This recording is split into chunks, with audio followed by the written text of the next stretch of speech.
Doctor Sudhanshu Trivedi ji. माननीय सभापति महोदय, हम वंदे मातरम से अब ट्रांजिट करके इलेक्टोरल रिफॉर्म्स की तरफ जा रहे हैं, तो मैं ये कह के अपना विचार प्रारंभ करता हूं। जो मैंने बचपन में आकाशवाणी लखनऊ में एक मुस्लिम कवि, संभवतः उनका नाम वाहिद अली वाहिद था, उनसे सुना था कि वाणी सत्यम काया शिवम, रूप सुंदरम है तेरा, आदर्शों की स्वर्ग है तू, जय हे देवी भारत माता। अब आज के इस विषय पे आते हैं। उस हाउस में भी बहुत सारा इस विषय के ऊपर चर्चा हुई, यहां भी चर्चा होगी, परंतु जब हम चुनाव सुधारों की बात करेंगे तो मुझे लगता है इसे 4 स्तर में डिवाइड करना चाहिए। पहला, लोकतंत्र और इसका आधार, दूसरा चुनावी प्रक्रिया, और तीसरा कि इस चुनावी प्रक्रिया में होने वाले सुधार, और उसके बाद विपक्ष की आपत्ति और उन पे होने वाली तकरार, और इसके साथ मैं कुछ सुझाव देने का भी प्रयास करूंगा। सर्वप्रथम मैं कहना चाहता हूं कि हम सभी ये मानते हैं कि भारत जो है वो मदर ऑफ डेमोक्रेसी है, मगर एक फैक्ट है जो शायद बहुत से लोगों को ध्यान नहीं रहता होगा। अगर आप पूरी दुनिया का नक्शा देखें तो ईस्टर्न यूरोप से लेके आप जापान तक चले जाइए तो केवल 3 ही डेमोक्रेसी हैं, भारत, जापान और ऑस्ट्रेलिया। और जापान एक कॉन्स्टिट्यूशनल मोनार्की है, Australia is practically an extension of Europe. तो इस पूरे पूर्वी गोलार्ध में यदि एकमेव absolute, vibrant and consistent democracy है तो वो सिर्फ भारत है। और सिर्फ इतना ही नहीं है सभापति महोदय, आज दुनिया में लोकतंत्र के अंदर सिर्फ 34% जनसंख्या है, जिसमें 17% हम हैं। अर्थात अगर दुनिया में लोकतंत्र है तो उसका सबसे बड़ा स्तंभ आज आधुनिक युग में भी भारत ही है। और इसका आधार कई बार हमारे गुलामी की मानसिकता के प्रभाव से हर चीज का आधार विदेश में ढूंढने का प्रयास करते हैं, और मैं बताना चाहता हूं उसका सबसे बड़ा आधार भारत की धर्म और संस्कृति है। इसके लिए मैं कोट करना चाहता हूं फ्रीडम हाउस की रिपोर्ट, जिसको ये लोग बहुत महत्व देते हैं। फ्रीडम हाउस ने अपनी एक रिपोर्ट जो 1999-2000 में उसने लिखी, जिसमें Freedom House report about the annual survey of the political right and civil liberties 1999-2000 on page number 10 and 11, वो क्या लिखता, मैं कोट कर रहा हूं, 13 of the 63 countries with the poorest record in terms of political right and civil liberties are predominantly Christians. There is a strong correlation, sir इस पे ध्यान देने की आवश्यकता है, there is a strong correlation between the electoral democracy and Hinduism, and significant number of free and countries which belong to the Buddhist community. और आगे वो लिखता है, sir, the Islamic world remains the most resistant to the spirit of democracy and civil rights. अर्थात आज भी दुनिया ये मानती है कि सबसे ज्यादा अगर है तो लोकतंत्र का आधार भारत में है, और इसके लिए कोई बाहर से विदेश से देखने की आवश्यकता नहीं है। बाबा साहब अंबेडकर को मैं कोट करना चाहता हूं। बाबा साहब अंबेडकर ने कहा, और कौन सी किताब जिसको ये लोग बहुत ध्यान देते हैं, annihilation of caste, page number 234 पे उन्होंने कहा, I am told that such religious principles as will be in the commencements of the liberty, equality and fraternity. It may not be necessary for you to look for foreign sources, and that you can draw such principles from Upanishads. Sir ये ध्यान देने की आवश्यकता है। बाबा साहब अंबेडकर ने कहा कि समानता, बंधुता और स्वतंत्रता के सिद्धांत के लिए पश्चिम में देखने की आवश्यकता नहीं है, वो उपनिषदों में दिखाई पड़ेगा। मगर क्या बताएं सभापति महोदय, आज भी हमारे कुछ नेता जाके लंदन में खड़े होकर गुहार लगाते हैं कि भारत में डेमोक्रेसी को बचाना है। तो उनके लिए मैं एक लाइन कहना चाहूंगा, अभी साज दिल में तराने बहुत हैं, अभी जिंदगी के फसाने बहुत हैं, डरे गैर पर भीख मांगो न फन की, जब अपने ही घर में खजाने बहुत हैं। अब मैं आगे की बात कहना चाहता हूं। देखिए, चुनावी प्रक्रिया स्वतंत्रता के बाद शुरू हुई, और इसमें बहुत सारी चीजों की उस समय समस्या रही होगी। मैंने आदरणीय आडवाणी जी ने एक बार हम लोगों को बताया था कि कैसी कैसी समस्याएं आती थी। उस जमाने में लोग इलेक्टोरल रोल बनाने के लिए जाते थे और महिलाओं का नाम पूछते थे तो डांट पड़ जाती थी, क्योंकि उस समय के समाज में माना नहीं जाता था कि किसी घर की महिला का नाम पूछा जाए। परंतु मैं बताना चाहता हूं सर, चुनावी प्रक्रिया पे सबसे पहली समस्या स्वतंत्र भारत में कहां आई? भारत के इतिहास की पहली इलेक्शन पिटीशन, चुनावी धांधली के विरुद्ध पिटीशन कब दाखिल हुई? 21 अप्रैल 1952। किसने दाखिल की? भारत के लॉ मिनिस्टर रहे बाबा साहब अंबेडकर। और उनके उस पिटीशन को मैं कोट करना चाहता हूं। उसके पैरा 12 में उन्होंने लिखा, the petitioner says that the aforesaid large number of double votes, 74,333 being void, has been a result of corrupt practice and undue influence on the part of the respondent number 1 and 2. Sir बाबा साहब अंबेडकर को 74,333 vote cancel करके 14,000 vote से हारा हुआ declare कर दिया गया। मगर सभापति महोदय, यह तो थी प्रक्रिया। अब इस पर प्रतिक्रिया देखिए। तत्कालीन प्रधानमंत्री जवाहरलाल नेहरू जी की प्रतिक्रिया है। 16 जनवरी 1952 वो लखनऊ से एडविना माउंटबेटन को लेटर लिखते हैं और क्या लिखते हैं कि our success in the Bombay city and the Bombay province has been greater than expected. और सर आगे वो लिखते हैं अंबेडकर हैज बीन ड्रॉप्ड। बड़ी प्रसन्नता उनको होती है कि डॉक्टर अंबेडकर चुनाव हार गए हैं। और इसके बाद वो क्या लिखते हैं कि socialist have joined hand with Ambedkar so they lost their repute.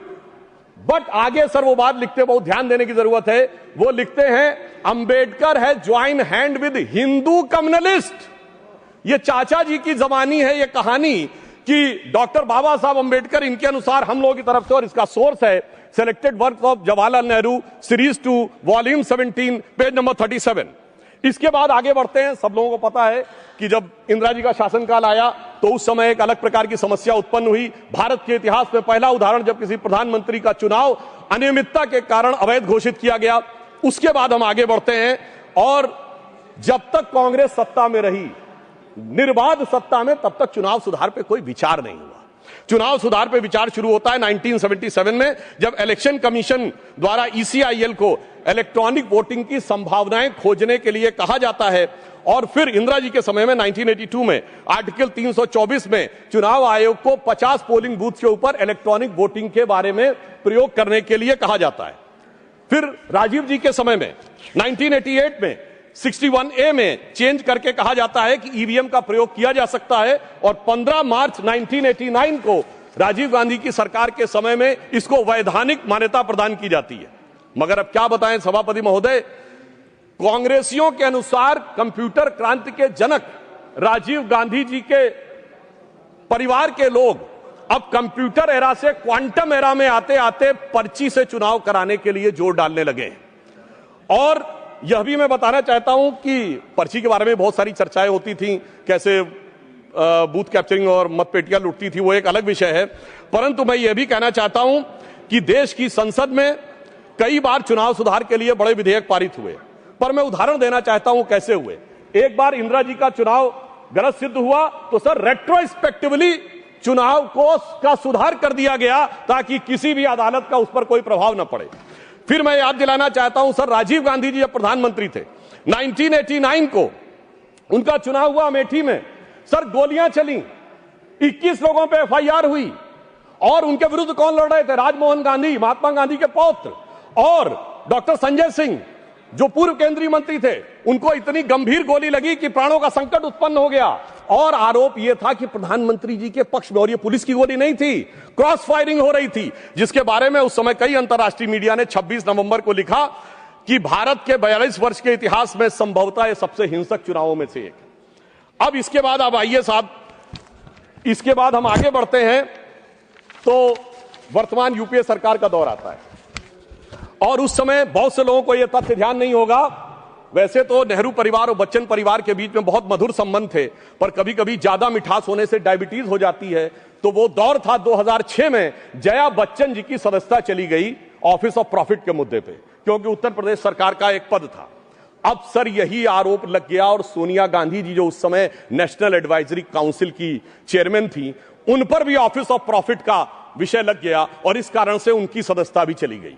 मगर सभापति महोदय, जो आज संविधान की दुहाई देने की बात करते हैं, सोनिया जी जब तक चुनाव दोबारा गईं, लड़के आईं, तब तक चुनाव में संशोधन करके ऑफिस ऑफ प्रॉफिट का नियम ही बदल दिया गया ताकि पीएम ने सुपर पीएम की पदवी को सुरक्षित कर दिया। अब मैं यह भी बताना चाहता हूं सर, उसके बाद वास्तविक अर्थों में चुनाव सुधार की शुरुआत तब हुई जब भारतीय जनता पार्टी शक्तिशाली हुई, 1990 का दशक, और ये देश की यूनिपोलर पॉलिटिक्स बाइपोलर हुई। वोटर आईडी कार्ड 1993 में आया, केंद्रीय सुरक्षा बलों की तैनाती 1996 में प्रारंभ हुई। पहले बूथ वाइज काउंटिंग नहीं होती थी सर, उसमें आसानी जानते क्या होती थी कि अगर किसी मतपेटी में ज्यादा बूथ कैप्चरिंग करके मत डाल दिए तो उसमें काउंटिंग का चेंज चक्कर ही नहीं है, सब मिला दिए जाते थे। वो शुरू हुई। अटल जी की सरकार के समय में सीसीटीवी का प्रयोग शुरू हुआ, पहले प्रायोगिक तौर के ऊपर, और 2005 से सीसीटीवी की परमानेंट सीसीटीवी यूज होने लगा। अब इसे महज संयोग ही माने कि 2005 के बाद से कभी राजद और कांग्रेस को बिहार में बहुमत का अधिकार नहीं मिला। जब मोदी जी की सरकार आई तो हमने क्या किया कि जो पॉलिटिकल पार्टीज को कैश डोनेशन मिलता था उसे 20,000 से घटाकर 2,000 किया और सिलेक्टेड उनके ऊपर वीवीपैट की व्यवस्था सुनिश्चित कराई। और मैं ये भी याद दिलाना चाहता हूं, एक पार्टी जो अपने आप को बहुत ईमानदार कहते थे, वो 20,000 की चाय पिलाते थे। अब मुझे लगता है सदन और देश को समझना चाहिए 20,000 की चाय क्यों पिलाते थे, क्योंकि 20,000 तक कैश लेने पर आपको सोर्स नहीं देना पड़ता था। पर मोदी जी ने आकर उन्हें, चाय पिलाने वाले ने आकर उसे 2,000 कर दिया है, तो अब उनकी चाय बड़ी महंगी हो गई है, भले ही 20,000 से 2,000 पे आ गए। और इसलिए वो दौर था जिस जमाने में इलेक्टोरल बॉन्ड नहीं थे। आज इलेक्टोरल बॉन्ड के लिए कहे जो भी कहें, आज न्यायालय ने चाहा तो पता तो लग गया। क्या 2014 से पहले जहाज नहीं उड़ते थे, खर्चे नहीं होते थे? आज न्यायालय चाहे भी तो उसको पता नहीं लगा सकता। कम से कम यह पारदर्शी व्यवस्था हमारी सरकार ने आके की। और इन लोगों की सरकार कब रहती थी सभापति महोदय, जिस जमाने में, और मैं ये भी कहना चाहूंगा इनकी सरकार कब रहती थी और हमारी सरकार कब है? सर, जब से वोटर आईडी कार्ड आ गए कांग्रेस की सरकार आना बंद, सीसीटीवी आ गए कांग्रेस की सरकार आना बंद, जब से स्वतंत्र जुडिशरी हो गई कांग्रेस सरकार आना बंद, स्वतंत्र मीडिया आ गई कांग्रेस को स्पष्ट बहुमत मिलना बंद। और तो और सर, जब से साक्षरता दर 50% हो गई बहुमत मिलना बंद। इनको कब बहुमत मिलता था? जिस जमाने में मतपेटियां लूटी जाती थी, बूथ कैप्चरिंग होती थी, गोलियां चलती थी, कट्टे बम चलते थे और अनेक लोग गुजरात के चुनाव, बिहार के चुनावों में 80 लोग तक घायल होते थे। इन्हें लग रहा है शायद वही जमाना वापस आ जाए। तो मैं उनके लिए पूरी संवेदना से कहना चाहूंगा कि जो पुराना गीत था, गुजरा हुआ जमाना आता नहीं दोबारा, हाफिज सईद तुम्हारा। और अब मैं इसके बाद यह विषय कहना चाहूंगा कि जो इसके ऊपर आपत्ति की राजनीति की जाती है, आज मतदाता सूची को लेकर कांग्रेस आपत्ति कर रही है। मैं याद दिलाना चाहता हूं 18 दिसंबर 1950 को डॉक्टर बाबा साहब अंबेडकर ने कहा कि जो इलेक्टोरल रोल्स हैं उनका हर 6 महीने में होना चाहिए रिवीजन। पर उनका कहना था व्यवहारिक दृष्टि से मुश्किल है तो 1 साल या 2 साल में कर दिया जाए। मगर सभापति महोदय, ये 20 साल में भी करने को तैयार नहीं है और उसके बाद ये आरोप लगा रहे हैं। तो मैं इनसे पूछना चाहता हूं, अभी हमारे सम्मानित सदस्य कह रहे थे कि 45 दिन के बाद वो नहीं करते, उसका जवाब गृह मंत्री जी वहां पर दे चुके हैं। उन्होंने साफ साफ कहा 1991 में जो चेंजेस किए थे नरसिम्हा राव सरकार में, उसमें कोई भी एविडेंस, कोई भी पिटीशन 45 दिन तक ही हो सकती है। परंतु मैं पूछना चाहता हूं महोदय, बिहार के तो 45 दिन हुए, आज 45वां दिन है, क्यों नहीं अभी तक सीसीटीवी के लिए एप्लीकेशन दी है? अभी मैं कहना चाहूंगा जाइए फोन करिए, शाम 5 बजे से पहले सीसीटीवी के लिए लगा दीजिए। नहीं करना है। मैं पूछना चाहता हूं, आप कहते हैं 6 बजे के बाद इतनी वोटिंग हुई, बूथ के अंदर फोटोग्राफी पे रोक है, सड़क पे तो नहीं। दिखाइए कितनी लंबी लाइनें थी, कितनी लंबी आपने सोशल मीडिया पे पोस्ट किया, कितने आपके बूथ लेवल एजेंटों ने इस बारे में आपत्ति दर्ज की। परंतु सभापति महोदय, इसमें से कुछ भी नहीं करना है, केवल बवाल करना है। इनकी स्थिति क्या है? जैसे कोई बच्चा है, क्योंकि मैं टीचर रहा हूं तो मैं कहना चाहता हूं, कोई बच्चा है वो कहे मेरे नंबर कम आए, तो तरीका क्या है? स्कूटी का फॉर्म भरो ना। स्कूटी का फॉर्म थोड़ी भरूंगा, मैंने बयान दे दिया, इतना काफी है। मगर एग्जामिनेशन कंडक्टिंग बॉडी मेरी दोबारा कॉपी जांच के दे दे। चलिए मैं दूसरा उदाहरण देता हूं। क्रिकेट का मैच हो रहा है और टीम को लगा कि बैट्समैन आउट था, अंपायर ने नॉट आउट दिया, तो क्या है? रिव्यू डिसीजन में जाओ ना। रिव्यू डिसीजन में नहीं जाऊंगा, मैंने प्रेस कॉन्फ्रेंस कर दिया, अब थर्ड एम्पायर अपने आप डिसीजन दे दे। मुझे लगता है वो लोग क्यों नहीं जाना चाहते, उसमें और कोई कारण नहीं है। अभी तक लोकतंत्र को वो समझ नहीं पाए हैं कि एक चाय वाले ने आकर जो स्थान ग्रहण कर लिया है, तो जो साहिब आलम थे, जो फर्जंद अंजुमन थे, जो वली अहद सल्तनत थे, जो मानते थे राज करना उनका जन्मसिद्ध अधिकार है, वो इन चीजों के ऊपर अभी तक तय नहीं कर पाए। अब मैं दूसरी बात बताना चाहता हूं सर, बड़ी विचित्र बात है, एक बार कांग्रेस पार्टी के बड़े नेता विदेश जाते हैं, फिर आके एक सो कॉल्ड हाइड्रोजन बम फोड़ते हैं, फिर लौट के जाते हैं दूसरा बम फोड़ते हैं। पर मुझे आश्चर्य लगता है सर, कर्नाटक के मुद्दे पे प्रेस कॉन्फ्रेंस होती है और वो दिल्ली में होती है। कर्नाटक में आपकी सरकार है, न वहां का सीएम, न डिप्टी सीएम, न प्रदेश अध्यक्ष, और आपके तो राष्ट्रीय अध्यक्ष भी कर्नाटक से हैं। सभापति महोदय, वो भी नहीं रहते हैं। और कर्नाटक पे पीसी होती है और उन्होंने कहा हाइड्रोजन बम फोड़ेंगे। तो इस पे मुझे याद आता है, एक पाकिस्तान के मंत्री थे, शायद वो राशिद चौधरी उनका नाम था, जिन्होंने कहा था हमारे पास पाव पाव भर के एटम बम है। मगर मुझे लगता है जो कांग्रेस ने हाइड्रोजन बम छोड़ा वो शायद पाव भर का नहीं, छटाक भर का भी नहीं था। और वैसे मैं ये भी बता देना चाहता हूं, आप जब सरकार में थे तब भी बम नहीं छोड़ पाए थे। 1974 का परमाणु विस्फोट बम के लिए नहीं हुआ था। सरकार का ऑफिशियल बयान था कि ये केवल शांतिपूर्ण कार्यों के लिए हुआ है। ऑन द कॉन्ट्रेरी 11 और 13 मई 1998 को अटल जी की सरकार ने जब किया तो भारत ने कहा था we are the nuclear state. तो हाइड्रोजन बम सरकार में भी हम ही ने बनाया था और आप न विपक्ष में कर पा रहे हैं न सत्ता पक्ष में रहकर कर पा रहे थे। अब मैं दूसरी बात कहना चाहता हूं, जो वोट चोरी की बात बहुत होती है, तो मैं याद दिलाना चाहता हूं बिहार का चुनाव संपन्न हुआ है। कोई कहे चोरी हो गई तो उसके पास कुछ होना चाहिए सामान जिसकी चोरी हो गई। तो मैं आंकड़ा रखना चाहता हूं सदन के सामने, विगत 35 सालों से किस ढंग से कांग्रेस का वोट घट रहा है। 1990 में 71 सीटें जीती, 24% वोट, 103 पे जमानत जब्त। 1995 29 सीटें जीती, 16% वोट, 167 पे जमानत जब्त। सन 2000 में 23 सीटें जीती, 11% वोट, 231 पे जमानत जब्त। 2005 में पूरी सीटें लड़े नहीं, कुल लड़े 58, जिसमें जीते 9, 6% वोट। और 2010 में सर 4 सीटें जीते, 6% वोट पाया, 216 पे जमानत जब्त। भाई साहब मैं पूछना चाहता हूं आपके पास था क्या जो चोरी हो गया? इसीलिए मुझे एक चीज याद आती है, जो हमारे ग्रामीण क्षेत्रों में एक कहावत है कि जब वो चोरी की गुहार लगाते हैं तो फटक चंद गिरधारी, ना लुटिया ना थारी, और चौराहे पे चीख रहे हैं चोरी हो गई हमारी। अब मैं ये भी बताना चाहता हूं सर, एक बात और इससे अच्छी हो गई, जब इन्होंने मतदाता सूची पर आरोप लगाना शुरू किया है, इसका अर्थ ये हो गया सर ईवीएम के आरोप से विड्रॉ कर लिया है। क्योंकि ये तो कहते थे ईवीएम में गड़बड़ है, बटन दबाते हैं वोट भाजपा पहुंच जाता है। यदि इनका आरोप सही माना जाए, मैं एक बात कह रहा हूं, यदि इनका आरोप सही माना जाए, अगर ईवीएम मैनेज थी तो किसी को वोटर रोल मैनेज करने की जरूरत क्या है? या तो वो सच था या ये सच है। हकीकत न वो सच था न ये सच है। इनके दिमागों में जैसे आज ईवीएम से पीछे हटे हैं, हकीकत में क्या है इनकी स्थिति सभापति महोदय ये है, ये कहावत होती है नाच न जाने आंगन टेढ़ा, मगर सर इन पे लागू नहीं होती है। ये कहते हैं आंगन ही नहीं टेढ़ा है, छत भी टेढ़ी है, दीवार भी टेढ़ी है, जमीन भी टेढ़ी है, छज्जा भी टेढ़ा है, खंभा भी टेढ़ा है, पर क्या करें टेढ़ा है पर मेरा है। सभापति महोदय वास्तविकता में इन्हें अपना दिमाग जो टेढ़ा हो गया है उसे सीधा करने की आवश्यकता है। और अंदर लाइटर नोट में एक और बात कहना चाहूंगा, प्राचीन काल में अश्वमेध यज्ञ होता था, तो अश्वमेध यज्ञ का घोड़ा छोड़ा जाता था। मैं यहां कैविएट लगा कह दूं, मैं किसी के व्यक्तिगत अपमान के लिए नहीं, उपमान के लिए कह रहा हूं, ठीक, फॉर द सिमिली। सर वो जब छोड़ा जाता था तो जहां जाता था वहां विजय का मार्ग प्रशस्त कर देता था, पर इनके पास एक ऐसा अश्वमेध यज्ञ का घोड़ा है जो जहां जाता है पराजय का मार्ग प्रशस्त कर देता है।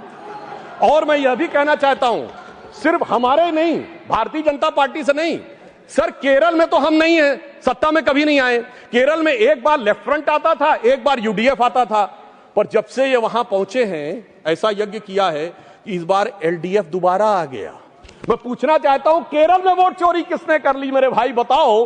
क्योंकि कारण क्या है कि जो इन बात को समझने के लिए तैयार नहीं रहते हैं, उसका एक कारण। दूसरा ये कहते हैं परसेंटेज ऑफ वोट हमारा बड़ा, देखिए नजदीक था फिर भी सीटें क्यों कम हो गई, उसका कारण है इनको वोट का वितरण देखना चाहिए। मैं उदाहरण देना चाहता हूं, हरियाणा में सबसे बड़ी जीत किस कॉन्स्टिट्यूएंसी में हुई?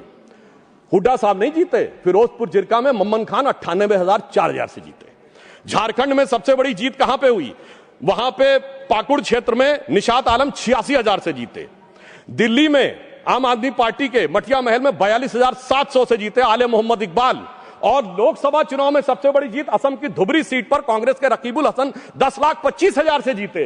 तो मैं इनसे कहना चाहता हूं आपका वोट का वितरण समान नहीं है, कहीं कहीं ज्यादा गहरा है। जहां दिल का रिश्ता ज्यादा गहरा है वहां वोट ज्यादा गहरा है। जब आप उसको समझ पाएंगे तो ये वोट परसेंटेज के अंतर को आप भली भांति समझ सकते हैं। और मैं एक और बात कहना चाहता हूं कि जो लोग आज वोट का आरोप लगाते हैं सभापति महोदय, वो खुद का चुनाव कैसे कराते हैं? 6 सितंबर सन 2022 को खड़गे जी के अध्यक्ष का चुनाव हुआ, मीडिया में रिपोर्ट आई कि 22 कांग्रेस के नेताओं ने लिख के दिया कि भाई साहब वो जो मतदाता सूची है कांग्रेस के अंदरूनी चुनाव की वो तो बता दीजिए। और मतदाता सूची कांग्रेस ने अंदरूनी चुनाव की नहीं दिखाई। और वो लोग कह रहे हैं कि 28 पीसीसी हैं प्रदेश कांग्रेस कमेटियां, क्या सबके पास जा जाकर हमें वो लेनी पड़ेगी? मगर साहब जिन्होंने अपनी मतदाता सूची नहीं दिखाई, चुनाव आयोग को मतदाता सूची के लिए लिख नहीं रहे हैं और वो आकर हमें ज्ञान दे रहे हैं, इन्हीं के लिए कहा गया है खुद मियां फजीहत और दूसरों को नसीहत। और वैसे कांग्रेस में पूर्व में सीताराम केसरी जी किस ढंग से हटे ये सबको पता है। कांग्रेस के आंतरिक चुनाव में जब जब चुनाव हुआ तब तक कांग्रेस टूट जाती थी। मैंने बचपन में अटल जी का एक भाषण सुना था और वो उसमें उन्होंने कहा कांग्रेस के तो इतने टुकड़े हुए, Congress R, Congress S, Congress U, Congress O, Congress I, Congress U, Congress मैं, कांग्रेस तू, कांग्रेस आई, कांग्रेस गई। अब ये मैं बताना चाहता हूं, ये इकलौती पार्टी है जिसने महोदय राष्ट्रपति चुनाव में अपने अधिकृत उम्मीदवार को हरवा दिया।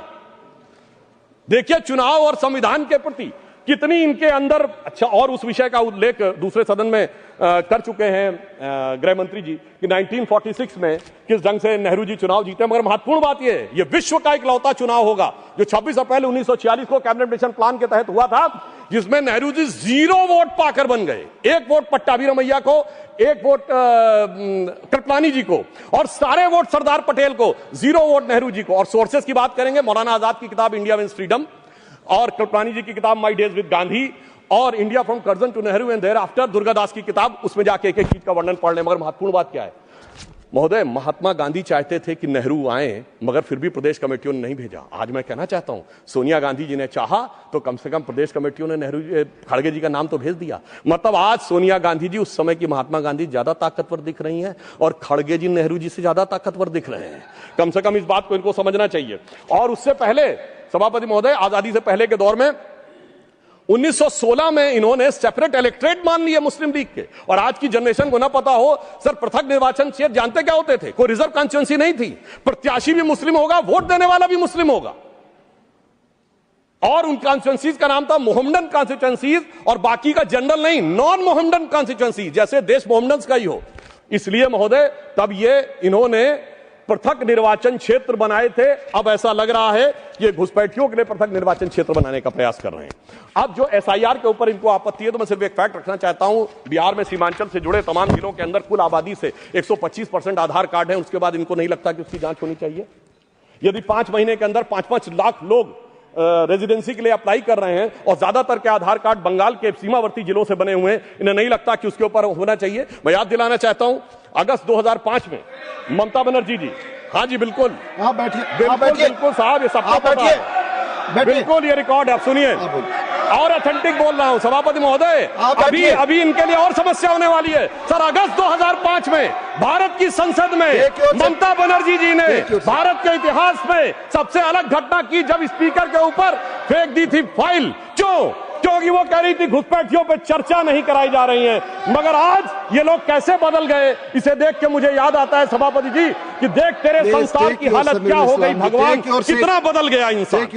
अब मैं ये भी कहना चाहता हूं, मुझे ये समझ में नहीं आता है सभापति महोदय कि ये लोग गैर कानूनी चीजों के साथ क्यों खड़े होते हैं। जब एसआईआर आएगा ये कहेंगे वोटर आईडी नहीं दिखाएंगे। बात रिकॉर्ड पे जा रही है, प्लीज टेक योर सीट।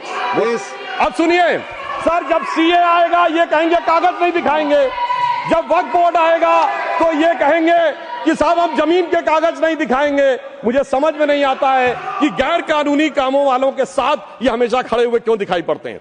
अब संवैधानिक संस्थाओं की बात आती है तो मैं याद दिलाना चाहता हूं, इस देश में चुनाव आयुक्तों की बात आती है तो अटल जी की सरकार एक वोट से गिरी थी। तब चुनाव आयुक्त कौन था? मनोहर सिंह गिल। तुरंत चुनाव क्यों नहीं कराया गया? अप्रैल 99 में सरकार गिरी थी, मई में हो जाने चाहिए थे चुनाव। 6 महीना पीछे क्यों नहीं जाए गए? ताकि एक वोट की सहानुभूति न मिले। और ये इस जनता का आशीर्वाद और भगवान की कृपा कि सितंबर अक्टूबर 99 में हम दोबारा चुन के आए। और पर्दाफाश हुआ जब वही चुनाव आयुक्त, देश के इतिहास के इकलौते चुनाव आयुक्त जो जाकर दूसरी सरकार में मंत्री बन गए, और वो लोग आकर आज हमें कहने का प्रयास करते हैं कि मंत्री बने। संवैधानिक संस्थाओं की अगर दूसरी बात करें, सुधांशु जी, माननीय चेयरमैन ने कहा है किसी चुनाव आयुक्त पर कोई टिप्पणी न करें। ठीक, अगर ये आपको लगे तो मैं सिर्फ ये कह देना चाहता हूं, इसको विड्रॉ कर लीजिएगा। दूसरी बात महोदय, मगर इस देश में संवैधानिक संस्थाओं के साथ क्या हुआ मैं बताना चाहता हूं।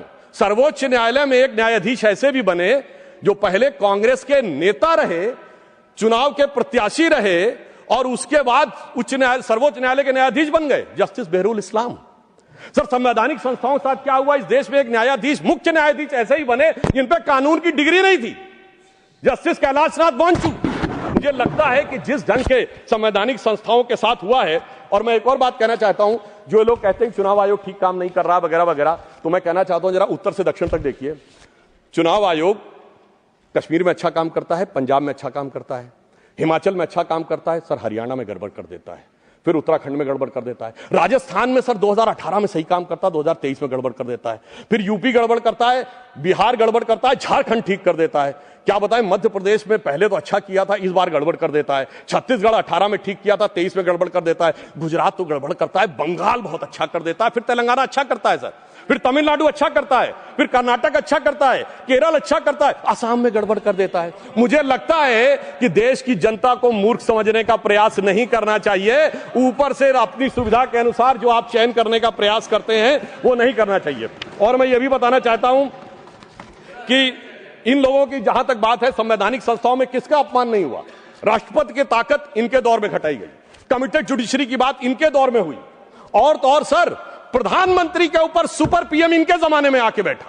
भारत के इतिहास में इकलौता उदाहरण, जब दर्जा प्राप्त कैबिनेट मंत्री का दर्जा प्रधानमंत्री से राजनीतिक रूप से ऊपर था और विदेश से आने वाले लोग उनसे मिला करते थे, नेशनल एडवाइजरी काउंसिल का चेयरमैन, तो वो लोग आकर जब कैबिनेट का पर्चा फाड़ा गया वो तो एक अलग बात थी। अब मैं बताना चाहता हूं एक विषय और, कि विषय सिर्फ यहां एसआईआर नहीं है, विषय चुनाव आयोग नहीं है, देश की हर व्यवस्था के बारे में दुष्प्रचार करना है। इन्होंने रफाल के बारे में दुष्प्रचार किया, इन्होंने जाकर उस समय कहा, 20 जुलाई 2018 को लोकसभा में आके कहा कि फ्रांस के राष्ट्रपति से बात हुई और उन्होंने रफाल के लेकर आपत्ति दर्ज की, शाम तक फ्रांस की सरकार का खंडन आ गया। 2019 में इसी मुद्दे के ऊपर चौकीदार चोर कहने पे सर्वोच्च न्यायालय से माफी मांगनी पड़ी। अगर उसके बाद आप देखें, इन्होंने सर्जिकल स्ट्राइक पर सेना के बारे में दुष्प्रचार किया, बालाकोट में एयरफोर्स के बारे में दुष्प्रचार किया, और उसके बाद अगर आप देखें तो उन्होंने भारत की अर्थव्यवस्था को लेकर कहा, एचएएल के बारे में दुष्प्रचार किया। सर एचएएल के पास आज 81,000 करोड़ के ऑर्डर्स हैं। इन्होंने कहा एलआईसी बर्बाद हो गई, सर एलआईसी ने 31,000 करोड़ का ऑल टाइम हाई प्रॉफिट किया है। इन्होंने SBI, state bank of India के बारे में कहा, sir state bank of India ने प्राइवेट सरकार मिला के 77,000 करोड़ रुपए का प्रॉफिट किया है। इन्होंने कहा कोविड के बारे में दुष्प्रचार किया, उसके बाद इन्होंने राम मंदिर के मुहूर्त के बारे में किया। अर्थात मैं ये कहना चाहता हूं, इनका उद्देश्य कोई ना कोई बहाना ढूंढकर सरकार के विरुद्ध बिना बात के प्रचार करते रहना है। इसलिए मैं एक पंक्ति इनके लिए कहना चाहूंगा, वो पैरवी तो झूठ की करता चला गया, झूठ शब्द अगर गलत हो तो उसे असत्य से रिप्लेस कर दीजिएगा, तो वो पैरवी तो असत्य की करता चला गया, बस उसका चेहरा उतरता चला गया और रंगत समझ में आई, मगर आई देर से, कच्चा था बहुत, रंग उतरता चला गया।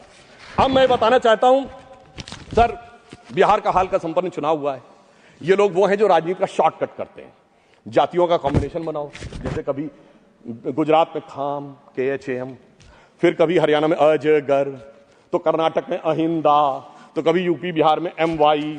तो एक जमाने में लालू प्रसाद यादव जी कहे थे कि बिहार में भूरा बाल साफ कर रहा हूं, 4 जातियों का नाम दे, मगर सर उनके पिताजी बेटे ने कहा, अरे काहे परेशान हो रहे हैं, बेटे ने तो सर काम ही खत्म कर दिया, उसने भूरा बाल नहीं पूरा बाल साफ करवा दिया, मुंडन करवा दिया। तो इसलिए मुझे लगता है उसको उसकी आवश्यकता ही नहीं है।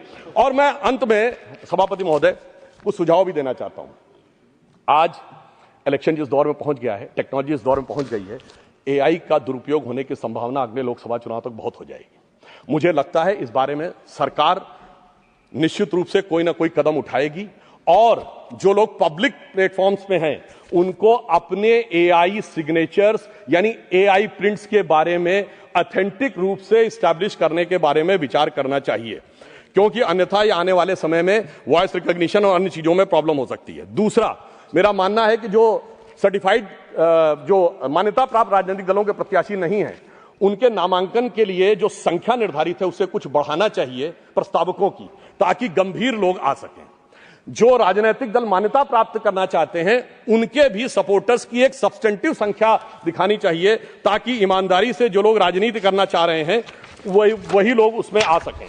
दूसरी बात मैं ये भी कहना चाहूंगा सर, जिस प्रकार के शब्दों का प्रयोग होता है राजनीति में उसे अवॉइड करने की कोशिश करनी चाहिए। अब कोई पार्टी कहती है वोट जिहाद, सर ये फर्रुखाबाद में 2024 में सपा की पार्टी के मंच से हुआ था। सर अभी चुनाव में, जुबली के चुनाव में, जुबली हिल्स के चुनाव में कांग्रेस मतलब मुसलमान, मुसलमान मतलब कांग्रेस, ये क्या है सर?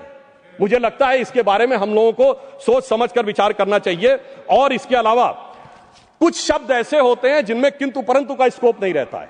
जैसे उदाहरण के लिए, अगर कोई यह कह रहा है कि मोदी जी की बोटी बोटी काट डालूंगा, और इसी बिहार के चुनाव में मोदी जी की माता जी को गाली दी गई। गालियों का अब शब्दकोश भी अवेलेबल है। कम से कम चुनाव सुधारों में अब इन चीजों से हम सबको दलगत भावना से ऊपर उठकर आना चाहिए, अन्यथा वो अराजकता की तरफ, भाषा की अराजकता से समाज में अराजकता की तरफ जा सकते हैं। और मैं एक और बात कहना चाहता हूं सर, जिस ढंग के चुनावी वादे किए जा रहे हैं, कोई कह रहा हर घर को सरकारी नौकरी दे देंगे, और 2024 में सर कांग्रेस ने कहा 8,500 खटाखट। तो मैं ये बताना चाहता हूं सर, 1 लाख रुपए हर परिवार को देने की बात कहते हैं। भारत की 145 करोड़ की जनसंख्या है सर, 1 मिनट में खत्म कर रहा हूं। उसमें कुल मिला के 31 करोड़ परिवार हैं, यानी 31 लाख करोड़ बांटेंगे, और भारत की रेवेन्यू रिसीव 2024 में 27 लाख करोड़ थी। इससे बात समझ में आ जाता है कि वो किस प्रकार से लोगों में भ्रम पैदा करने का प्रयास कर रहे हैं।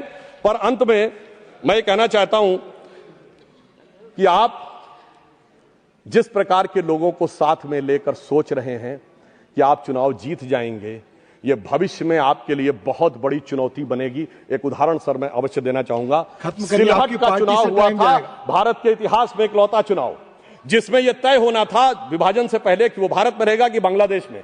वोटिंग होनी थी, और उस समय जोगेंद्रनाथ मंडल वहां के नेता थे, और उनकी जाति के लोग वहां अधिक थे। उन्होंने मुस्लिम लीग से समझौता कर लिया, वहां चले गए, और उसके बाद कोई जाके अक्टूबर 1950 में उनका वो पढ़ ले तो साफ समझ में आ जाता है कि जो कट्टरपंथी राजनीति के साथ रहकर बढ़ने का प्रयास करते हैं उनके साथ क्या होता है। और अंत में सभापति महोदय, मैं सिर्फ ये कहना चाहूंगा कि आप सब लोग इस विषय पे साथ आइए, वर्तमान के चक्कर में भविष्य को मत बिगाड़िए। अटल जी की कविता थी, भरी दोपहरी में अंधियारा, सूरज परछाई से हारा, वर्तमान के मोह पाश में आने वाला कल न भुलाएं, आओ मिलकर दिया जलाएं। और अंत में मैं एक और बात सर कहना चाहता हूं, एक पंक्ति। Thank you. ये देश बदल रहा है। स्वामी विवेकानंद ने कहा था कि उनके शरीर छोड़ने के 1 शताब्दी बाद ये देश उभरेगा।